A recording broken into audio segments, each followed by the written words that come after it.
Hey guys, back to Chennai Robotist. My name is Dilip Kumar Intu, and we have one more topic left for us in the basic course, that's the multimeter. I'm going to teach you how to use this multimeter in AC volt, like we have 240 volt at home, how to use that very carefully, and how to measure the voltage here, and how to use a DC supply like batteries. The multimeter is very simple component, though it looks very complicated with rotary and too much of buttons. People think, oh, multimeter is a big thing to learn. It's nothing to do with big thing. It is a very simple. What can we do with the multimeter? We can measure the voltage, we can measure the current in a circuit or in a load, and we can measure the resistance. Since we know how to read the color code of the resistance, you don't need a multimeter to do that for you. But if you still want to cross check the resistance value, you can always do that with a multimeter. That's it. It's going to be very simple. I'm going to be with you throughout the session, and let's get into our topic now. Hey, right, you are here. This is our multimeter. So what is this multimeter meaning? It is a multi-purpose meter. Multi-purpose, like it can read AC voltage, DC voltage, DC current. It can read the show you the resistance value in ohms, kilo ohms, and it can importantly it can show you the continuity of a wire or a circuit. That's the multi-purpose meter named as multimeter. So you're clear with that? Okay.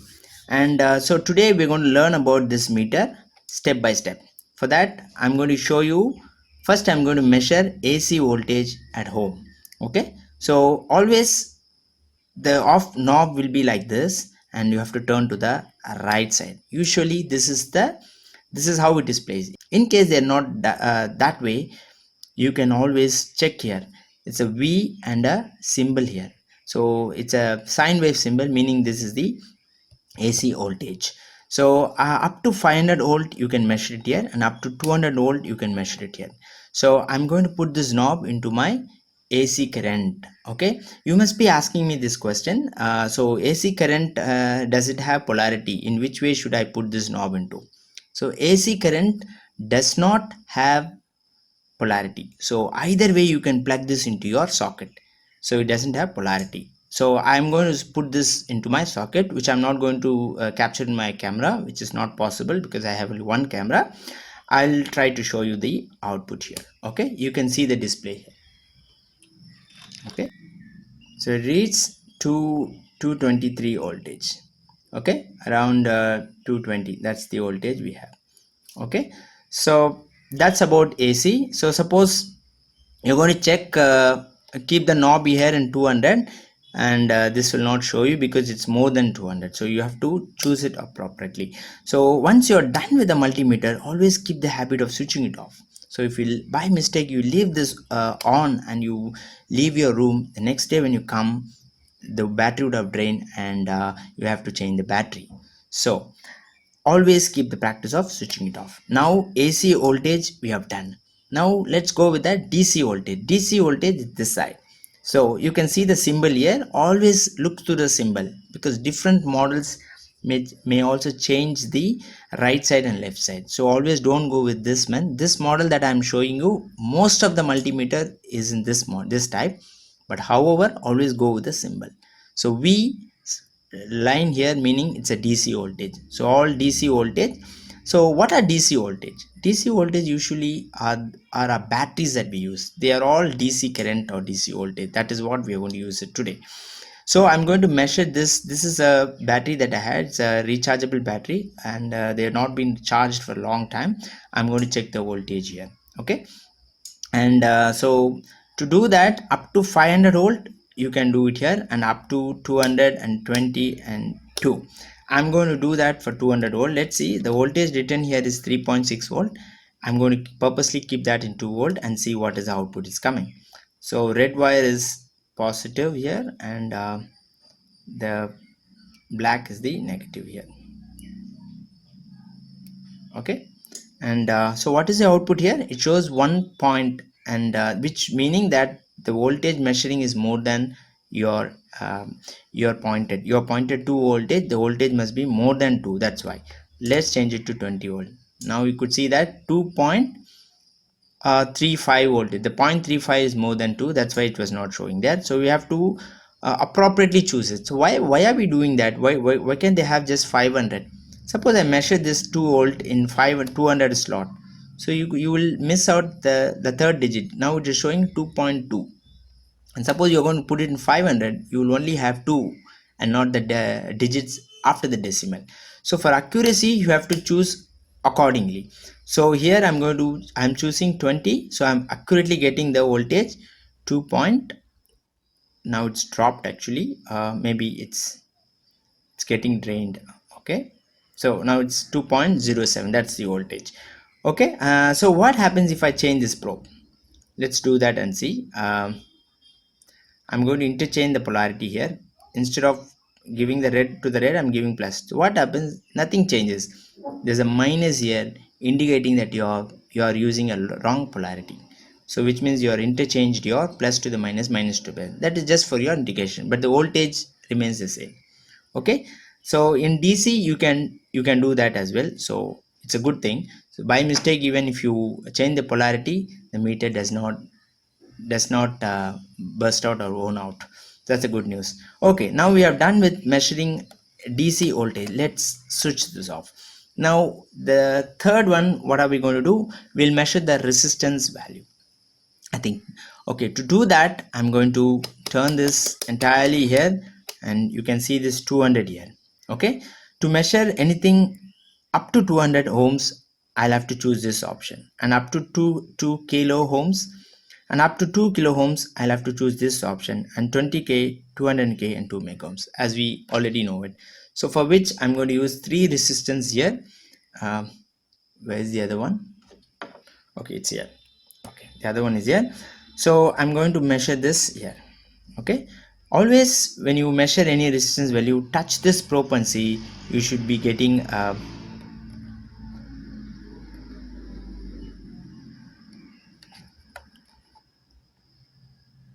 okay, always touch this probe, and before you check any resistance value, see that you get 0.00, and 0.4 is an indication that this wire has some resistance. That's why you're getting 0.4. So that is one thing you should know. And so I'm going to measure this. So people who know about reading color codes of the resistor, they don't need multimeter. In some cases they can also cross check here also. So people who have not seen that video, the link to know about how to read the color code of resistance, the link is in my description. Okay, then I'm going to use this one here, and there's no polarity again for resistor. You can use plus here and minus here. So what is the value I'm getting? 33.0. So what is the ohms here for the resistance is 33 ohms. So what is the color code here? Orange, orange, and black. So which means orange, black indicates that it's a 33 ohms. Exactly. Okay, 33.4 or 3. Okay, that's ohms. So I'm taking another resistance here. I'm using this resistance here, and so what is it? I'm measuring it. So nothing, there's no changes. So it's still in 1, meaning that the resistance value is more than what you have selected. Suppose I change this to 2k and check it. Yes, now I see the value 1.04. So which means 1 kilo ohms, 0.06 ohms. So this is a 1k resistor. The color code is brown, black, and red. Okay, this is a 1k resistor. Now I'm going to use this resistor and check. So this is not changing. So I'm going to try for 20k, still not changing, and I'm going to try this for 200k. Again, it's not working. Let me see whether it's in meg. So meg 2, it's not working. Why is it not working in anything? Now this is the time you should suspect your multimeter. Multimeter is a mechanical device. It touches plate by plate. Sometimes this error will happen. So always cross check these two probes just to see whether the knobs showing you 0.0, and just if it's not showing, just shake your knob like this. This happens for any brand multimeter. Usually for higher brand priced meter this won't happen. For lower brands this problems will occur. Okay, I'm going to use this for meg ohms. Okay, it is showing you. Okay, now it is showing you 0.001. Now let's measure the resistance value. So always suspect your multimeter also for when you measuring the voltage or voltage resistance anywhere, to just to cross check, just to shake the knob and see. Okay, it happens. Okay, it is showing 0.3. It is showing 0.2. It is showing more 0.320, so which means 300 kilo ohms. Okay, that is the value of this. That's why it was showing, it was not showing either of thing. So now you know how to measure the resistance. So we have almost done, and the one thing that we are going to do is continuity. So let's do that. Now let's switch this off, and for the next project I'm going to use test the continuity. What you mean by continuity? Continuity is like you are going to check some wires end point to end point to check whether they are working. The wire doesn't have any fault in between, it's not cut, and the wire is still usable. So I'm going to touch this. Okay, end to end. When the end to end meets, you're going to get a beep sound. Okay, I'm going to use this. So touch this, and I'm going to put this one into this, and let's see the continuity.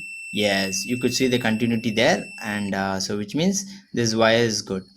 You know, most of the time working with Arduino and the breadboard, you have to suspect your jumper wires. I have found 3 to 4 wires, jumper wires, have not worked, especially the wire that I'm holding it right away. This jumper wire broke my head some times ago when I was working with it. These are brand new one, but still the continuity was not there, and I had to break my head to resolve it. Finally, when I suspected the jumper wires, the new jumper wires were faulty.